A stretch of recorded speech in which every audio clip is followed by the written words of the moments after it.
Hola. Te damos la bienvenida a tu podcast, Volviendo al Camino.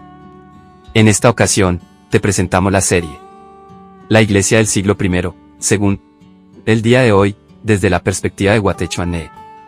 Acompáñanos en este episodio, y juntos, volvamos al camino.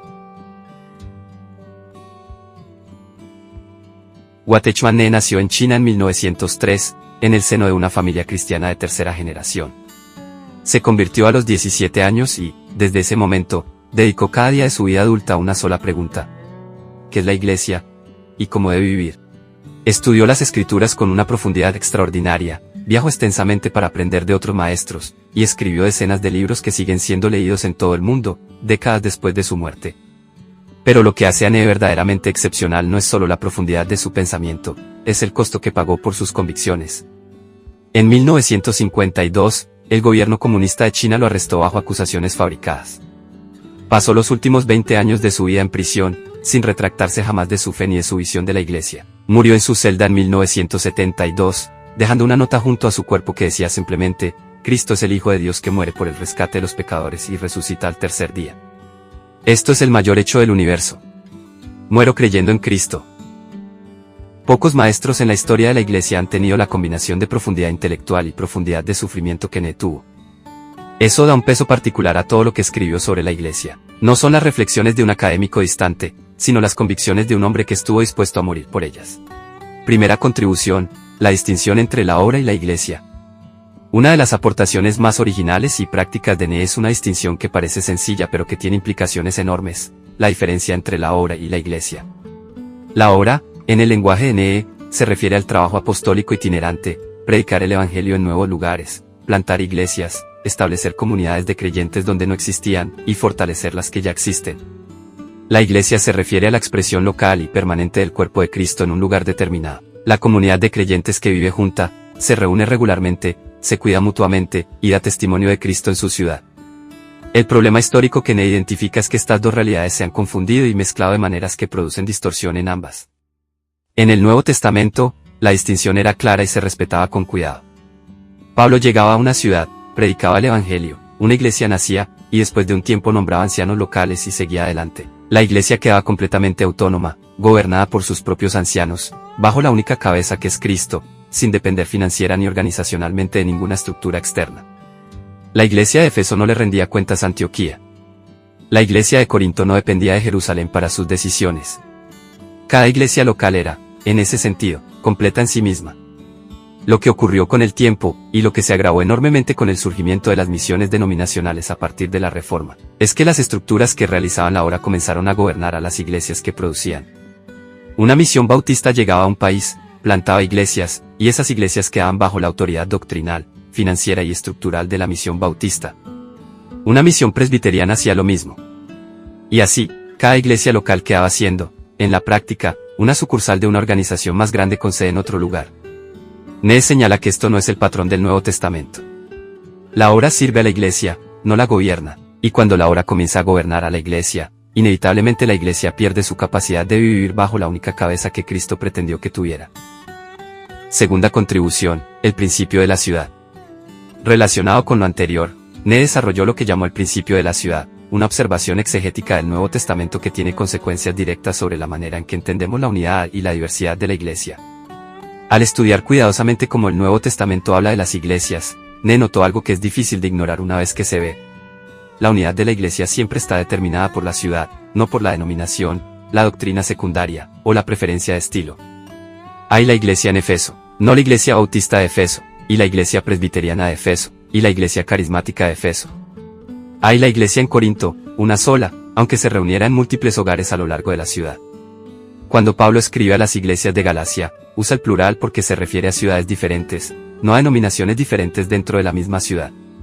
Esto significa, en la perspectiva de Nee, que todos los creyentes genuinos en una ciudad son, en el propósito de Dios, una sola iglesia, aunque se reúnan en diferentes lugares y en diferentes momentos. Las divisiones denominacionales no son simplemente una inconveniencia práctica o una diversidad enriquecedora. Son, en el lenguaje del Nuevo Testamento, una contradicción de la unidad del cuerpo de Cristo. Es importante entender lo que Nee no estaba diciendo. No estaba llamando a crear una nueva denominación superadora de todas las demás, ni a forzar la unión organizacional de todas las iglesias de una ciudad bajo una sola estructura. Estaba señalando un principio espiritual, que los creyentes de una ciudad deben reconocerse como pertenecientes al mismo cuerpo, relacionarse entre sí con esa conciencia, y evitar la fragmentación sectaria que trata a cada grupo como si fuera la única expresión verdadera de la iglesia en su lugar. Tercera contribución: Cristo como cabeza real y funcional. Ne insistía en algo que suena obvio cuando se escucha, pero que resulta revolucionario cuando se toma en serio. Cristo no es solo la cabeza doctrinal de la iglesia, debe ser su cabeza real y funcional. Casi ninguna iglesia negaría la doctrina de que Cristo es la cabeza de su cuerpo. Está en sus declaraciones de fe, en sus canciones, en sus predicaciones. Pero Ne preguntaba algo diferente: ¿es Cristo la cabeza práctica de esta comunidad? ¿Hay espacio real en sus reuniones para que el Espíritu de Cristo diría? ¿Se toman las decisiones de esta comunidad mediante el discernimiento espiritual de lo que Cristo desea, o se toman según la visión del pastor, la decisión de la junta, o la preferencia de la mayoría? En la iglesia del siglo I, la cabeza real de la comunidad era Cristo, no porque lo declaraban así, sino porque estructuraban su vida de manera que eso fuera posible. Las reuniones tenían espacio para que múltiples miembros del cuerpo contribuyeran lo que el Espíritu les daba. Las decisiones importantes se tomaban mediante la búsqueda colectiva de la voluntad de Cristo, no mediante la imposición de la voluntad del líder más carismático o influyente. Los ancianos no gobernaban, servían. Y servían precisamente ayudando a la comunidad a discernir y obedecer a su verdadera cabeza. Ne desarrolla este principio con profundidad en su libro titulado La autoridad espiritual, donde distingue entre la autoridad que viene de Dios y la autoridad que los seres humanos se arrogan a sí mismos. La autoridad legítima en la iglesia es siempre delegada, existe en la medida en que quien la ejerce está genuinamente sometido a Cristo y lo representa fielmente. Cuando un líder actúa según su propia voluntad, sus propias ambiciones, o sus propios planes, ya no está ejerciendo autoridad espiritual real, aunque tenga el título y la posición. Y los creyentes, en ese caso, no están obligados espiritualmente a obedecer. Cuarta contribución: el funcionamiento de todo el cuerpo. Quizás la crítica más práctica de Ne a la iglesia institucional es su análisis del cuerpo paralizado. Usando la imagen que Pablo desarrolla en la primera carta a los Corintios, capítulo 12, y en la carta a los Efesios, capítulo 4, Ne señala que la iglesia fue diseñada por Dios para funcionar como un cuerpo vivo donde cada miembro tiene una función real, específica y reemplazable. En un cuerpo sano, todos los miembros funcionan. El ojo ve. La mano agarra. El pie camina.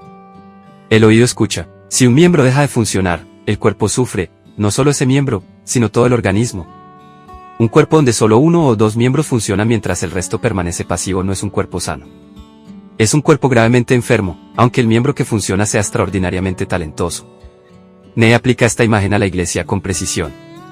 El modelo de un solo predicador que ministra a una audiencia pasiva semana tras semana no es solo ineficiente, es una distorsión orgánica de lo que Dios diseñó. Cuando el Espíritu Santo vino en Pentecostés, no vino solo sobre los apóstoles, vino sobre toda la asamblea. Cuando Pablo describe cómo debe funcionar la reunión de la iglesia en la primera carta a los Corintios, capítulo 14, describe una reunión donde muchos participan, uno trae un salmo, otro una enseñanza, otro una revelación, otro una oración. La reunión es participativa porque el cuerpo es participativo. El resultado concreto del modelo de un solo ministro, según Ne, es doble. Por un lado, los creyentes permanecen inmaduros porque nunca ejercen sus dones, y así como un músculo que no se usa se atrofia, un don espiritual que no se ejercita queda dormido. Por otro lado, el líder se agota cargando solo lo que fue diseñado para ser cargado por todo un cuerpo.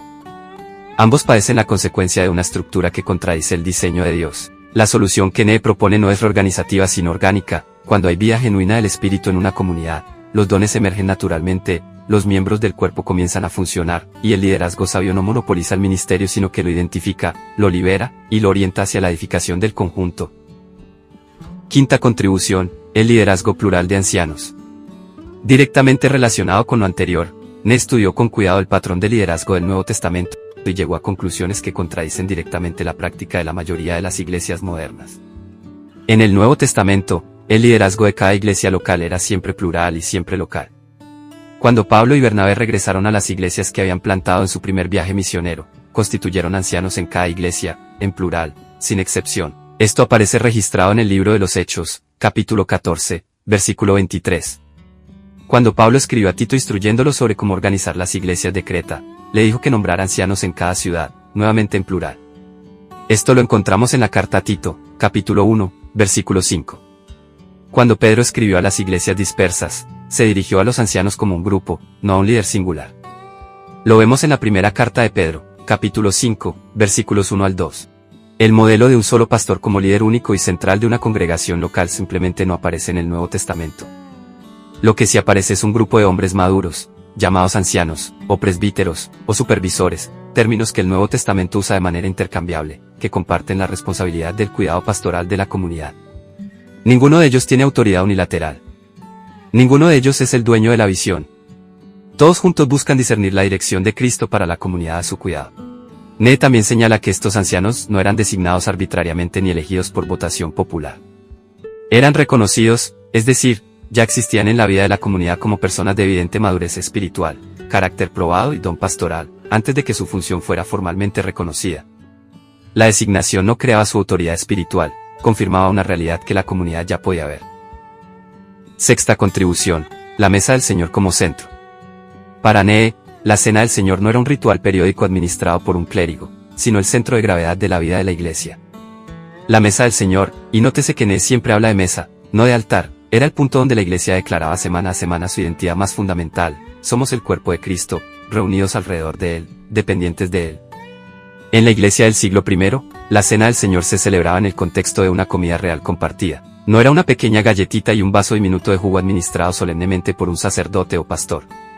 Era una mesa de comunión genuina, pan partido, copa compartida, cuerpo reunido, que proclamaba con cada celebración que Cristo es el centro, y que todos los que están alrededor de esa mesa son igualmente suyos. Nee también señala que cualquier creyente maduro podía presidir la mesa, no era función exclusiva de un ministro ordenado. En el Nuevo Testamento no hay ninguna instrucción que reserve la presidencia de la cena del Señor a una clase clerical especial. Lo que hay es una instrucción a la comunidad sobre cómo participar con dignidad y discernimiento. Esto lo encontramos en la primera carta a los Corintios, capítulo 11, versículos 27 al 29. El legado de Nee y su advertencia final. El movimiento que Nee ayudó a establecer en China, conocido como las asambleas locales, o los hermanos locales, creció de manera notable y sigue siendo una de las expresiones más extendidas de la iglesia en China hasta hoy, con decenas de millones de creyentes. Es en muchos sentidos el ejemplo vivo más poderoso de que los principios que le enseñó son practicables y fructíferos. Pero Nee mismo advirtió, con una honestidad que habla bien de su carácter, sobre el peligro que él veía acechando a todo movimiento de recuperación, la tendencia a convertirse en lo que salió a corregir. Un movimiento que comenzó rechazando el sectarismo denominacional puede volverse el más sectario de todos. Una comunidad que comenzó proclamando que Cristo es la única cabeza puede terminar siendo gobernada por la voluntad de sus líderes con más firmeza que cualquier institución que criticó. La advertencia de Nee, por tanto, no es solo para quienes están fuera de sus enseñanzas.